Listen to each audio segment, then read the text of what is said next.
Upper oven. Wait a minute. That's preheat. Boom.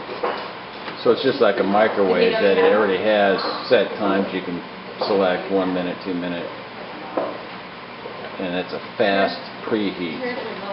Right. Well, that's what it's on. You don't have to do fast. You can do slow preheat. Don't ask me why. Is fast preheat convection? The top oven's convection. The bottom oven is not. So you can give it a nice blast. Oh yeah, it doesn't take long. More than you just keep track over here. It's going to go to 350, and it tells you where it's at as of now. So all the convection stuff is up in the top.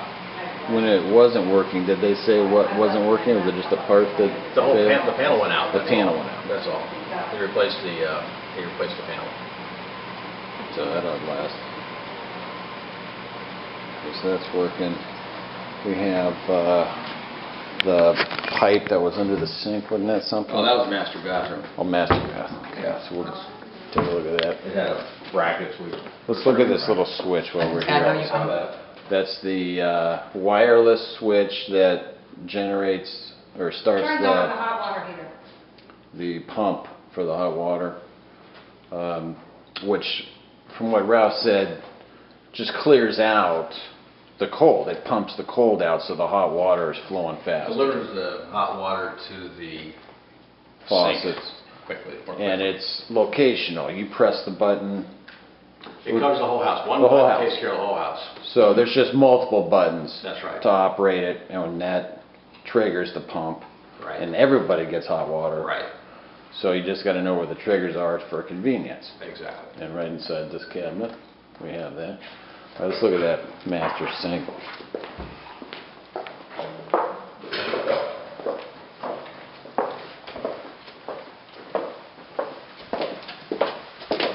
Yes. Nope, we're still working in here.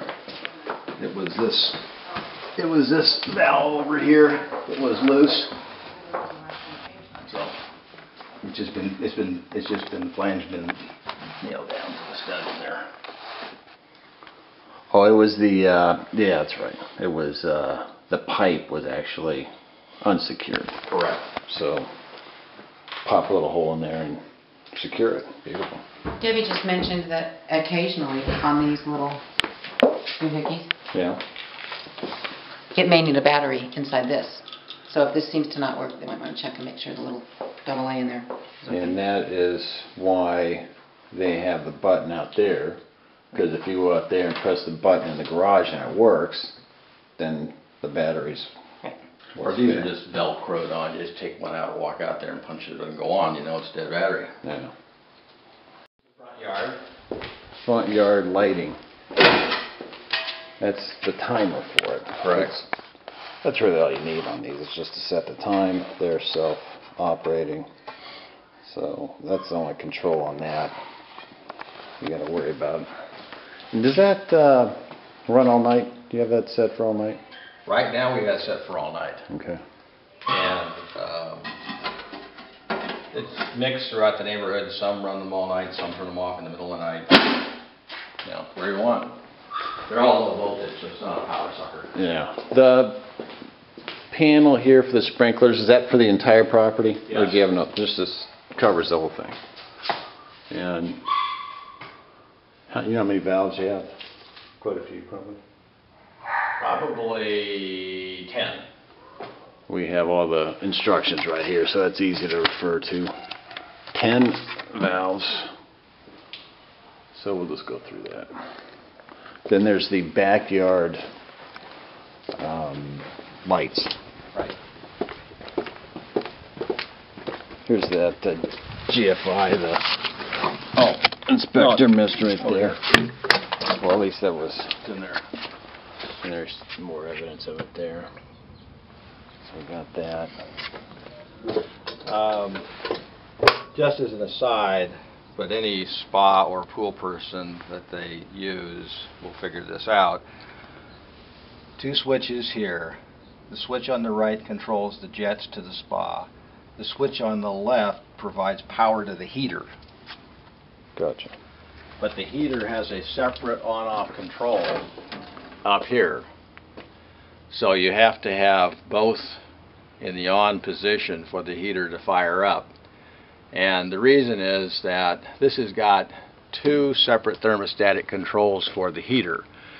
So you can set one at one temperature, the other at another temperature, and you can start either one of them depending upon what you want that day.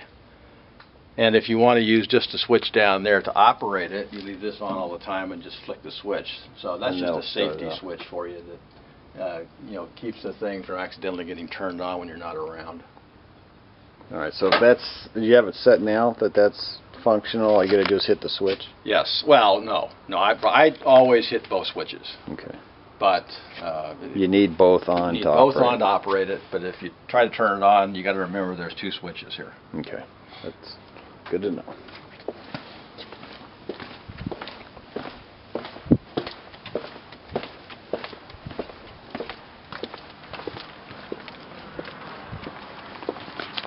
All right, this is the timer for the landscape lighting in the backyard. Okay. It's exactly the same as the one in the garage. Operates the exact same way. So just a timer. But you have another switch over there? That is the switch for the light in the spa. Ah. Glad we covered that.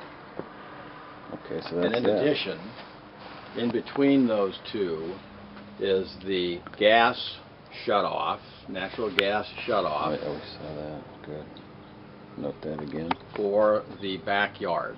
If you choose to have a barbecue operated with natural gas instead of propane, there is a quick release valve out here on the patio. Not there, it's over on this side.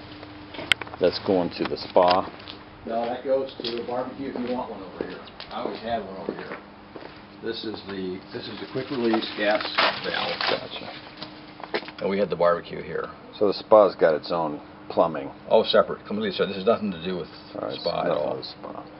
It's just a gas line I had installed when we moved into the property because I didn't want to fool with propane. Okay, let's note that we got a shiny new paint job on this fence. Courtesy of the HOA. Those dudes are going for something. Yeah. Painted inside and out. It still looks a little scruffy right on top. I saw those guys. They were kind of short. They didn't do a world-class job. You're not As I going to understand it, nominate them for Painters of the Year? I understand that the buyers are pals with the HOA president, so they'll have a So we can work something out there. conversation. Okay, there's nothing going on down there except some stuff we got to clear out. What is the status on the dish? Do they come back for that? No, the dish stays. If they don't want the dish, they have to take it off themselves. DirecTV got out of the business of removing any equipment years ago because they don't want the liability of removing it. Probably a smart move by them. So DirecTV doesn't insist on getting it back? Nope. They don't want it back. They don't want it back. Nope. If you use it, great. If not, that's okay too. Yeah. So you can take it off. You can take half of it off. You can do whatever you want to it. You can sign up for DirecTV, and you've already got a dish. That's probably what they're hoping for, huh? It works. Or you can go to any provider that has a dish, whether it be UVerse or the mount's there. So. Okay, great. Thanks for the tour. Okay, these are this guy came off. This is the wiring harness for the speakers that are in the family room, the master bedroom, the living room, the backyard, and the central atrium. Okay, that's the black and red wires. Yes. This is the cable for a subwoofer. Okay. And the subwoofer outlet is behind you on the west wall. Oh, back here in the corner? Yep. Gotcha. Right there. And then the more colorful wires. Well, these one set of this harness is for this room only, the family room only. The other harness is for the other rooms and the yard. What you effectively got is a two-zone sound system. So when you put your preamp or your amp in here, you know, the person who you, either yourself or you hire to hook up the sound, will know he's got two separate systems of sound to deal with. Looks like you have labels on there. Well, there may be. I didn't induce myself, so. But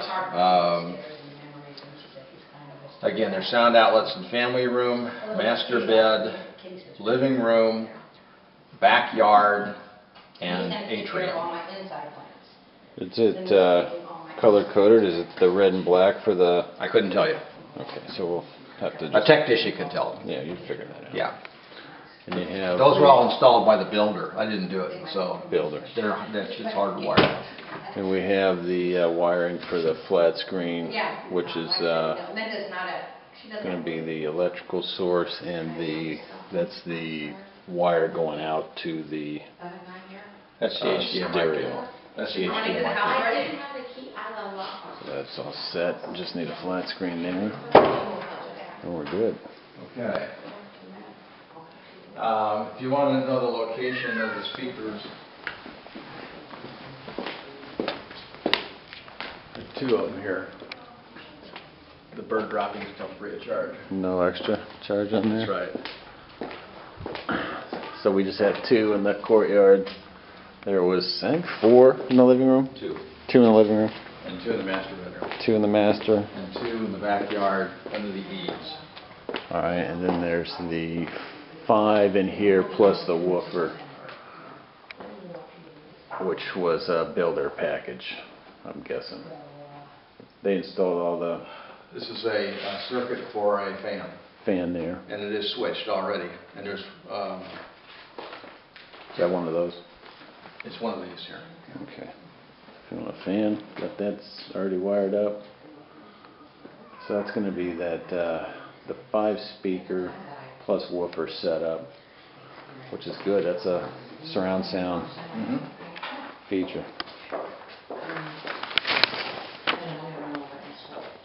This is the only control pad in the house. And you don't have it monitored by a It's not even company. activated. Not activated even. So if they want to use it, they need to get a They need to get a alarm provider, company. and the provider can come out and install it.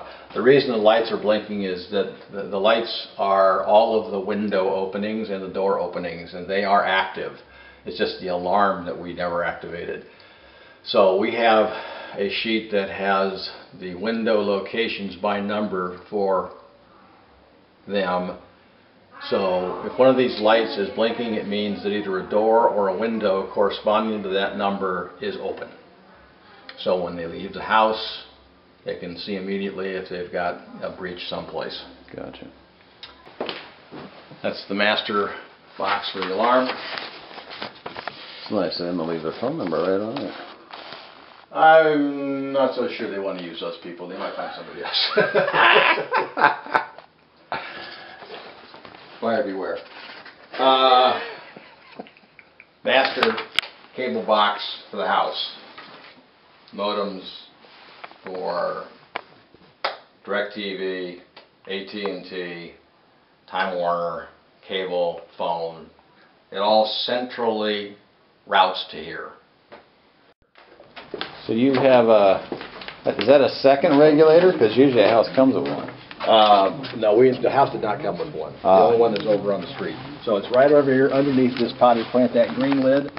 That's the pressure regulator for the water running into the house. This is the main water line going into the house. All the ones in the back, you know, I'm trying to. And without that, you'd have 160 pounds of water. Yeah. He's gonna run a trailer. So that is critical. We've got it stepped down to, I believe, 65 or 70. Just put all the. So if they want more water pressure, they can do it. Great.